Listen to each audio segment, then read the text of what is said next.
3-4 connection fans. I'm here.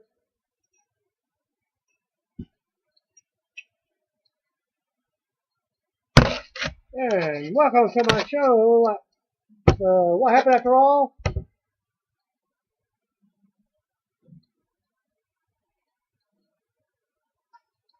On July the 7th, I went off there in Montreal.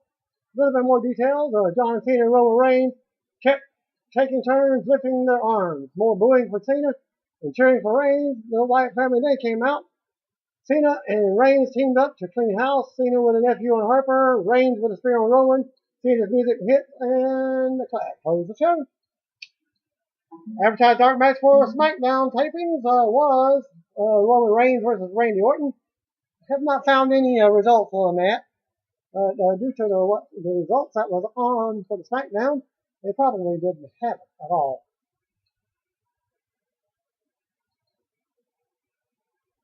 Okay, former WWE star Kevin Nash turned 55 years old. He was born July 19th, 1959. Retired pro wrestler Mark Merrill turned 54. He was born July 9th, 1960. Shelton Benjamin turned 39 years old. He was born July 9th, 1975. He worked for the New Japan Pro Wrestling New Japan Cup just recently.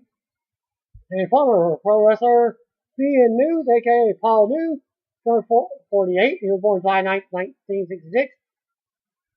Former referee Tommy Young, a.k.a. Thomas Mackley, turned 67. He was a NWA back when the Four Horsemen was created. He was born July 9th, 1947, as indie wrestler from Montreal, lost to Sin Cara in a dark match at the tapings in Ottawa. He was announced as Leroy, and there were some significant Let's Go Leroy chants throughout the match. And his name was Tyson Dux from Canada. He was a great performer and on the indie scene all over the United States as well. Travis Banks is one of 6 wrestlers from New Zealand that will get a WWE tryout at WWE's live event in Melbourne, Australia next month. The WWE recently announced a finding system which didn't go over well with very many talents. Officials are also enforcing the dress code with the idea that if talents are anywhere in public, they must dress professionally. Failure to do so will result in a fine. Unknown how much the fine is. Officials are also said to be now issuing fines to talents if they are even 1 minute late to the arena. It's said that a lot of talents are unhappy over money right now, which always is an issue, but there's a feeling that nothing is going to be done or changed. As WWE mailed out quarterly royalty checks this past week, and that didn't help. People who usually receive around $70,000 for the first quarter video game royalty checks receive only around $11,700 from first quarter of this year. This is the same royalties that Mick Foley ranted online about. The second quarter royalties check were just mailed out. Some believe that part of the difference will be made up for, but this wasn't the case. Most of the top level guys only got $1,555 with the most recent check. Emma was not backstage at Raw, and her name has not been brought up internally. As note, her arrest from larceny came as a major shock to everyone last week.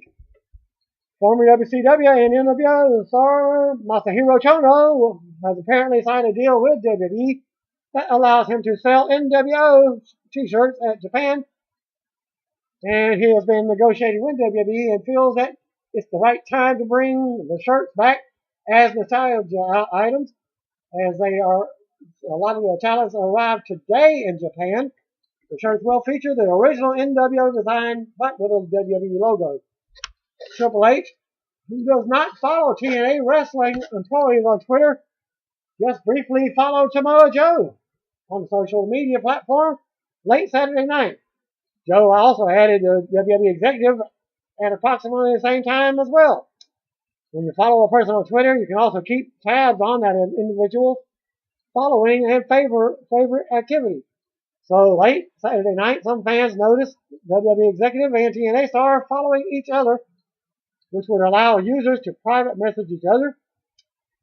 possibly of a signing in the near future. WWE Hall of Famer Ron Simmons spoke with the official podcast of WrestlingNewsSource.com. WNS podcast. He discusses a number of topics in depth, including the origins of damn transitioning from professional football to wrestling, and becoming the first black heavyweight champion, and his view on Black Man becoming WWE champion real soon, and more. Below are the highlights. Here comes the highlight. On appearing at Coastal Mania and the Clutch City Productions Super Show. I'm looking forward to that, but I'll tell you, I'm really looking forward to the coming back to the state of Texas, particularly to Galveston.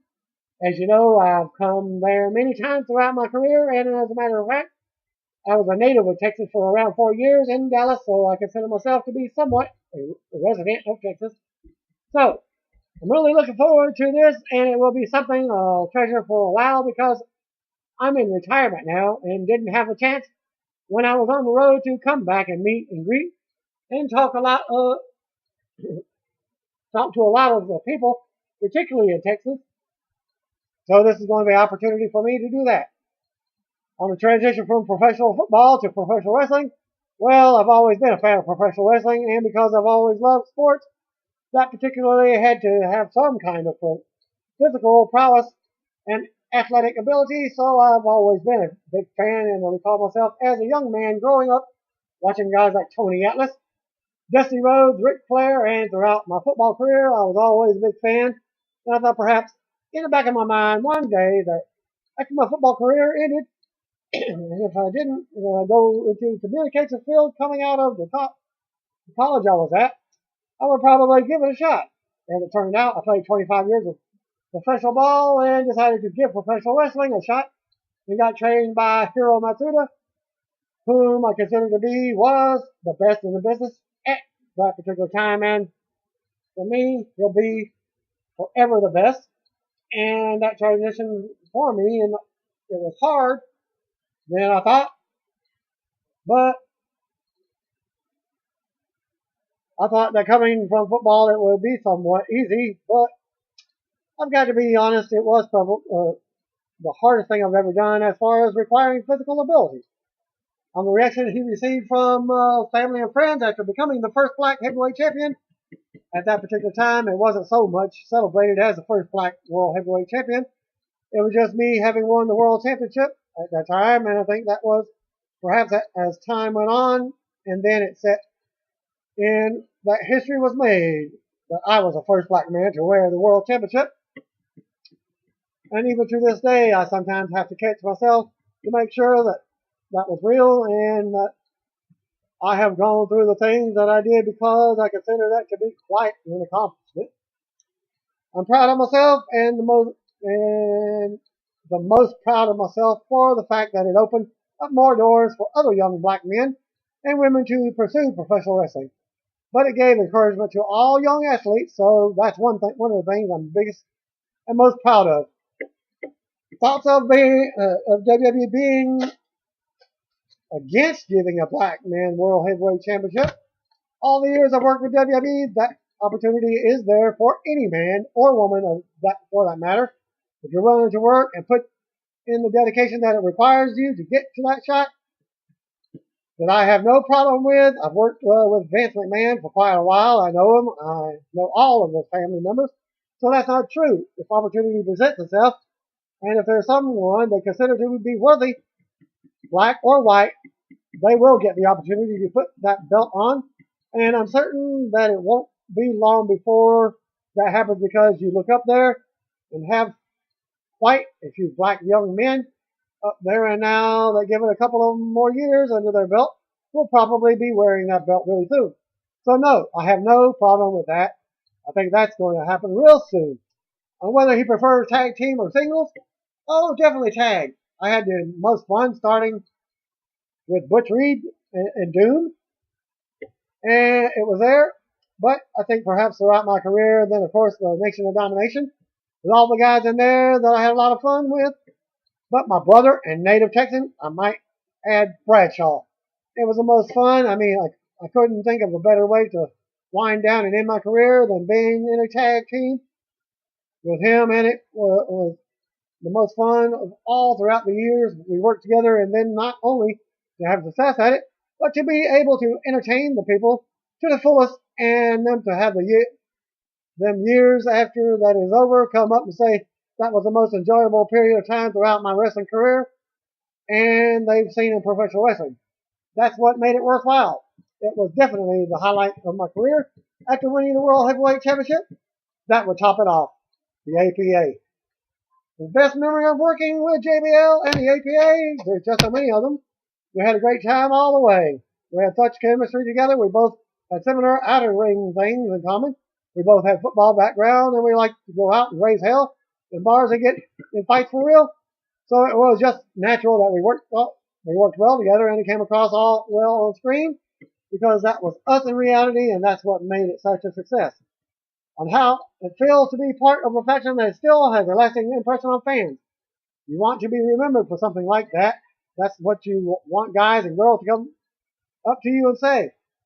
That's what makes it all worthwhile. That's what your career should be all about. And and not many people get the opportunity to be involved in something that people come back years later and say, wow, why can't they do something like that now? That's what I really love. And the thing that it was not only when I was doing that with the nation and myself and everyone involved, we really got into that. We wanted to give the people the best we could doing what we were doing with the faction, and that's why we will have such a long-lasting effect. I wanted to give the people the best we could doing what we were doing in the faction. That's why it will have a lasting effect. Really grateful that it has gave the people the enjoyment that it did, and it's really an honor to be remembered like it's been throughout the years. Or the origin of damn. I think that started being catchy when I would go to different towns and be in a match, and we would be doing something, and I would get frustrated probably because I couldn't pin the guy, and things weren't going my way throughout the match, and they would hear me say, damn. And then the people in the audience just started saying it, and it really resonated with them, and it's catchy. Because all of us at some point in our lives, somebody comes along and ticks us off, whether it be in traffic, or whether it be your kids, or whether it be someone at customer service not giving you the best treatment. You just simply have to say, damn. Peter Wilder attended SoCal Pro Wrestling at the San Diego County Fair on Saturday in San Diego, California, and noted that WWE legend Honky Tonk Man was on the show. He wrestled in a tag team match with three of SoCal's local talent, as Wilder wrote. While his participation in the match was limited, I still feel he looked great. They created a little storyline to set up his tag partner turning on him, which gave him the opportunity to come out in the main event in the final match to get some retribution with his famous guitar shot. And it was good. It was a good overall show, and it was great seeing him. Variety.com has a new article about Dwayne "The Rock" Johnson negotiating for a lead role in an upcoming action movie entitled The Jansen Detective. The movie is based on a book by Arthur Robert Ludlum, who also wrote The Bourne Identity, which went on to be an action movie franchise. The character that The Rock would be portraying would be a former agent who works as a private security consultant that only takes assignments that he thinks will help those in need. And I'll give a link for that. WWE.com has posted a new 5 Things video. I'll give a link of that. Countdown of people who that you didn't know wrestled in WWE. And one of them was current Ring of Honor star and IWGP champion AJ Styles, who wrestled Hurricane on an episode of Jacked in 2001. Also, should have been in the video, should have been Bobby Roode, as he wrestled in like 2 months of Heat and other programming on WWE Network. And you can video the link on YouTube. Author Kevin Sullivan is featuring comments with Rick Titan, formerly the fake Razor Ramon, that didn't make the cut of his new WWE 50 book release. Titan talks about following Scott Hall as the Razor Ramon character in WWE. comments, and I quoted about, I got the tryout for Bret Hart as Rick Titan. I wrestled Frank Stiletto. I was stiff with him because I wanted to make an impression on the office. I had a match with Tracy Smothers planned and thought it would be a really good match, but Vader went too long and the second match never happened. 2 weeks later, I was sitting around Calgary thinking nothing would happen. Then Vince called me and left me a message on the answering machine. I was pretty excited. He said, I want you to be the new Razor Ramon. People want Razor Ramon back, and I own the trademark, the copyright, and so on. I figured it would be either going to bury my career or really enhance it. So I agreed, mostly because I wanted the chance to get into the WWF back then. And the book link was here. I'll post that at the beginning of the segment. The next annual WWE special on NBC will air on Sunday, August 3rd at 7 p.m., 6 p.m. Central Time. The show will feature highlights from WrestleMania 30 and will air 1 hour prior to the first NFL Sunday night football game of the year between the New York Giants and the Buffalo Bills. Christopher Donnelly, a prisoner in the state of Pennsylvania, recently filed a lawsuit against WWE and Natalya Neidhart. Donnelly actually made a several page handwritten filing and alleged that Natalya is an evil dominatrix that abused him mentally, physically, and emotionally from 2005 to 2009. Donnelly alleged that Natalya aborted his child, beat him numerous times at hotels across the country, used obscenities such as, "This is my dungeon, you little bitch," and other naughty acts. According to the complaint, the man claimed that Natalya also forced him to prostitute himself. He said he wanted $250,000 in damages for mental and psychological trauma, spelling psychological wrong in the filing. If he didn't receive $250,000 through the lawsuit, he threatened to take the complaint to higher courts and the media. Well, don't know if that's true or anything on that. So, on July 7th, a judge of Florida wrote that the filing was filed with delusional language and went on to dismiss that lawsuit on several grounds. Thanks to the source PW Insider. John Cena, Dean Ambrose, and Roman Reigns versus Randy Orton, Kane, and Seth Rollins will take place on next Monday's Raw in your main event match. As advertised, some of the WWE crew have arrived in Japan for this week's live events, and others will be landing soon. That's why several top superstars were not on the SmackDown tapings. Hulk Hogan tweeted the following this morning. At Hulk Hogan, follow him on Twitter. Get ready, Japan. The badasses of WWE and Hulk Hogan, Ichiban, are on the way. Axe Boomba, brother, Double H. The Leroy wrestler that lost a dark match on Raw, before Raw against Sin Cara. Well, this was Tuesday night's tapings. In Ottawa was Canadian indie star Tyson Dux, who put on a great performance. Hercules Reborn, starring former WWE superstar John Morrison, is now available on DVD and video on demand. And I'll post a video, not a video, but a photo of the DVD cover. CM Punk will be co-hosting the red carpet special for the first annual Gibson Brands AP Music Awards on July 21st. The special airs on AXS TV. Check out your local listings for that. And Punk commented in a press release, "Well, I'm actually stoked to get out of the house and get gussied up for the first ever Gibson Brands AP Music Awards, fueled by Monster Energy drink. Red carpets and me don't mix, so I figured it'll be a perfectly hilarious night with friends and a live microphone, my favorite. Be there and be square. The event takes place at the Rock and Roll Hall of Fame in Cleveland, Ohio on Monday, July 21st. The next stop on Trish Stratus and Lita's Team Bestie Tour will be at the Fan Expo Canada at the Metro Toronto Convention Center in Toronto that runs August 28th, 29th, 30th, and 31st. Lita and Trish will be there all 4 days. Tickets can be purchased at fanexpocanada.com. Canadian women's wrestler Vanessa the Mountain Craven performed as one of Adam Rose's road buds at the TV tapings in Ottawa as well. Kurt Angle confirmed on Jim Ross's latest Ross Report podcast that his contract with TNA expires September 21st of this year. and he's not signing a new deal yet. And he said they have offered him a new deal, but he hasn't signed it because his next contract will probably be his last, and he wants to consider his options. Angle added that he thinks he will be able to wrestle again by October. Randy Orton granted a wish at last night's SmackDown taping in Ottawa when he met Nicholas from March of Dimes, Canada. WWE's community website has photos at the link. I'll post that. It also has photos of from Santino's visit to Montreal's Children's Hospital this week as well. I'll post that link as well. All in one little top thing.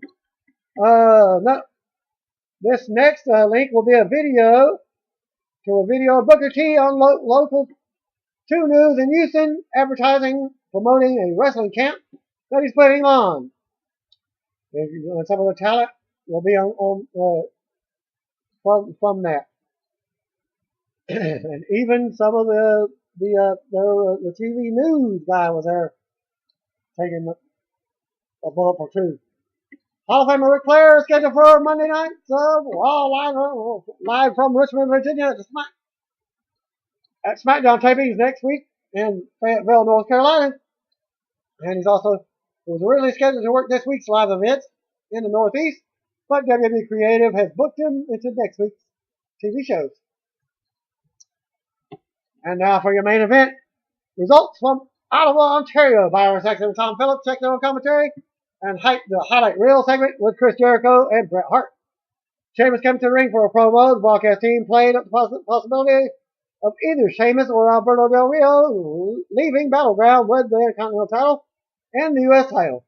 Sheamus cut a promo before the match. He played up the idea of winning both titles, but Del Rio interrupted him on the big screen. Sheamus called out Del Rio to fight.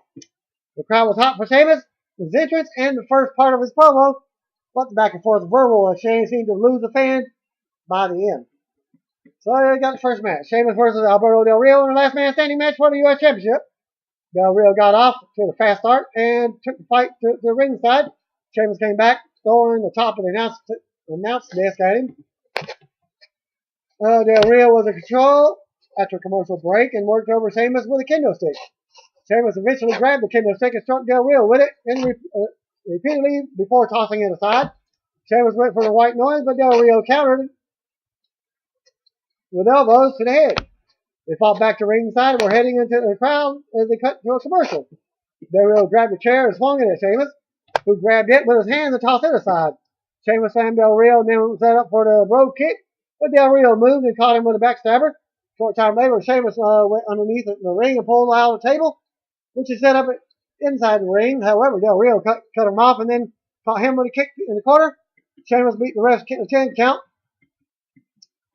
Del Rio set up for his finisher. What type of match was last man standing? I don't think there's a 10 count outside the ring. Anyways, well, it must have been 10 count in the ring from the report. However, cut him off and then caught him with a kick in the corner. Set up for his finisher, but Sheamus avoided it. Sheamus charged at Del Rio, then ended up hitting head first into a chair that was wedged between the ropes. Del Rio applied a cross arm breaker. Sheamus countered out, picked him up, and slammed him through the table. Both men made it to their feet before the 10 count. Sheamus blasted Del Rio with a rope kick. Del Rio tried to use the rope to get up, but he was countered down. Sheamus defeated Del Rio in the last man standing match in a 15-minute match. Good effort from both men, but it feels like we've seen them wrestle each other a million times before. It's hard to tell whether the crowd was quiet or if it's simply not a very big turnout. There is a music festival in Ottawa that was expected to hurt the WWE attendance, as mentioned this morning and by ProWrestling.net Daily. Footage aired from Raw of Chris Jericho, Miz, and the Wyatt family saga.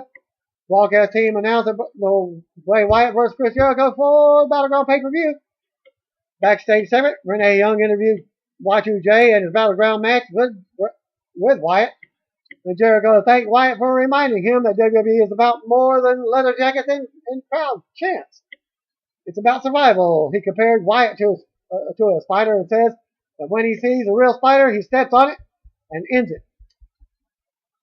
He also hyped the highlight reel segment with Hart and closed with the never ever routine of the other commercial break. While Rebound aired and focused on the main event, broadcast team hyped Nikki Bella in a handicap match against 6 total Diva cast members. Commercial break. And the match was up next. Not much to this match. And here are her competitors. Nikki versus Naomi, Natalya, Eva, Rosa, and Summer Rae.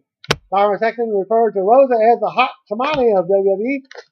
The camera was not introduced, which the broadcast team acknowledged. Natalya and Naomi showed some discomfort with the situation, while others seemed cool with it. Nikki had a hope spot with Summer, but Rosa entered the match and broke it up. Eve tagged in and performed a DDT on Nikki for the win. After the match, Cameron ran out and attacked Nikki, but Naomi chased her to the back. Natalya knelt down to check on Nikki afterwards, and the match only took 2 minutes and 35 seconds. Broadcast team then hyped the highlight reel. Nikki's situation would be so much more effective if the fans had ever connected with her as a babyface character. They just don't have enough incentive to care about her. It's possible that they will eventually develop sympathy for her if this continues, but right now it seems like fans are just sitting on their hands. Broadcast team then hyped 91% satisfaction rate that the network has and hyped the special programming for the remainder of the week. Chris Jericho made his entrance with a highlight reel to a decent reaction from what appeared to be a small crowd. The broadcast team hyped Jericho versus Randy Orton for Friday's SmackDown TV show. Jericho got a Y2J chant once he was in the ring. He gave a big build up for Bret Hart. He spoke about how he looked up to him and called him an idol and a friend.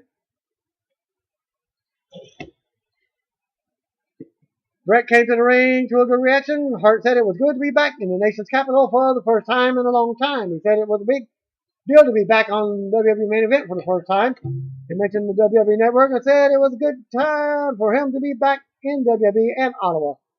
Hart recalled Jericho going to the dungeon for the first time. He told a story about how his sister Georgia made him tap out. There was another Y2J chant. You would be chanting Y2J if you'd seen his sister Georgia, as Jericho said. She was a tough chick, that's for sure. Jericho asked Hart to name some of his greatest rivals. Hart mentioned Mr. Perfect, Owen Hart, Steve Austin, which got a big pop, Undertaker, and Shawn Michaels. HBK's entrance theme played, and the broadcast team reacted with surprise. Damon Sandow came out dressed like HBK with a sleeveless camouflage shirt. Must be doing his river type thing. James tucked into his boots and a hat on. Jericho laughed and said HBK had let himself go. You're ugly now, he said. Jericho ripped into Sandow's looks and said it was still fun to have him there. Sandow, who also had a fake HBK tattoo, cracked that Jericho forgot to pay the light bill on his jacket while impersonating HBK. Sandow said he made Jericho want to become a wrestler and how he is Bret's son's favorite wrestler. Sandow told Hart he would make people forget about the Montreal Screwjob. They will be talking about the Ottawa Screwjob. Hart punched Sandow and put him in a sharpshooter. I seen a picture online, but I didn't get a copy of it to post there. And there was obviously star power, but the skit pretty much was corny. Sandow was sometimes corny, but this wasn't one of them, so you just gotta pass on that. Look, WWE tried to deliver a stronger edition of the main event than usual due to the free preview, but the lousy atmosphere combined with the 1 millionth Sheamus vs. Del Rio match and the throwaway Divas handicap match and a silly closing segment have not sold the viewer and the reporter. WWE taped July 11th, 2014 SmackDown episode from Canada, the Canadian Tire Center. in Ottawa, Ontario, Canada. Lillian Garcia came out to sing the Canadian national anthem to kick off SmackDown. Lana and Rusev open SmackDown by coming to the ring for an anti-Canadian promo as Roman Reigns comes through the crowd to a big pop. Reigns cuts a promo and says he won't be crushed. Lana says Reigns should be afraid. Reigns says, "You're telling me to be afraid." Things get heated, but referees get in between them before they start fighting as Lana backs Rusev off. Cameron versus AJ Lee is out next. Cameron tries to walk out, but Naomi comes from behind and throws her back in the ring. AJ gets a win with a shining risen. Naomi and Cameron have a stare down. Renee Young introduced Randy Orton. Orton says he doesn't care what Roman Reigns thinks, and all he thinks about is what's best for business. Orton says that he's going to introduce Chris Jericho to the Legend Killer tonight. Adam Rose comes out with Summer Rae. Rose versus Fandango was up next. Layla and Summer Rae start fighting outside of the ring, and soon as the match starts, Fandango eventually goes to split them up, but gets counted out. Fandango argues with the referee as Rose celebrates. Rose comes from behind and hits the party foul. Heath Slater comes out to next to a pop, and Titus O'Neil joins him.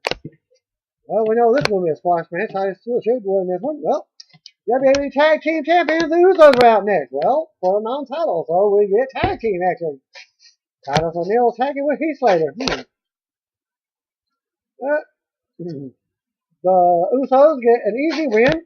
Byron Saxton introduced the Usos in the ring. Correspondent said it was a very boring match to try to very boring comedy match by the Usos. Chris Jericho comes out to a big pop after his entrance. Bray Wyatt appears on the big screen and gets the whole world in his hands. Chant going. Randy Orton was out next. This was described as a really entertaining match. The match ends when Jericho hits the lion salt and he's pinning Orton. The Wyatt the family graphic flashes on the big screen. Orton takes advantage of Jericho being distracted and hits the RKO for the win. Layla versus Summer Rae with Fandango as a special referee. A rematch from Money in the Bank was up next. Summer kisses Fandango and then Layla does, causing Fandango to dance. Fans hum Fandango's theme and he keeps dancing. Summer and Layla both attack Fandango. The segment ends with Fandango sitting on the stage in disbelief as Layla and Summer have apparently decided to team up now. They show off and dance. Wow. Goldust defeats Ryback. Curtis Axel and Stardust were at ringside. Stardust got reaction from the crowd throughout the match. Ryback attacked Goldust after the match and he's about to hit Shell Shock as Stardust blows Goldust in Ryback's face. Bo Dallas versus Diego and El Torito in a handicap match was up next. Bo pinned Diego for the win and then attacked Torito, laying him out with a bulldog. Rusev versus Roman Reigns was your main event. Said to be a pretty good match as Rusev dominated most of the match. Reigns hit Superman punch and was about to hit the spear, but Randy Orton attacked him from behind, causing the match to end in a disqualification. Rusev hits his super kick on Reigns and is about to crush him when Lana stops him.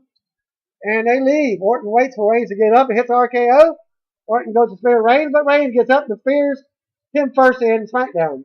Second report, thanks to Jerome Slamsville. He was at SmackDown taping in Ontario. Passed the following report. Roman Reigns and Rusev had a tussle to kick off the show. The confrontation ended abruptly by referees. First match was Divas Champion AJ Lee defeating Cameron. There were a few CM Punk chants as AJ won after Naomi distracted Cameron. Renee Young then interviewed Randy Orton backstage, hyping his match with Chris Jericho for later in the show. Adam Rose defeated Fandango with Layla by countout. There was an effort to get dueling chants going, but it was the wrong city for that.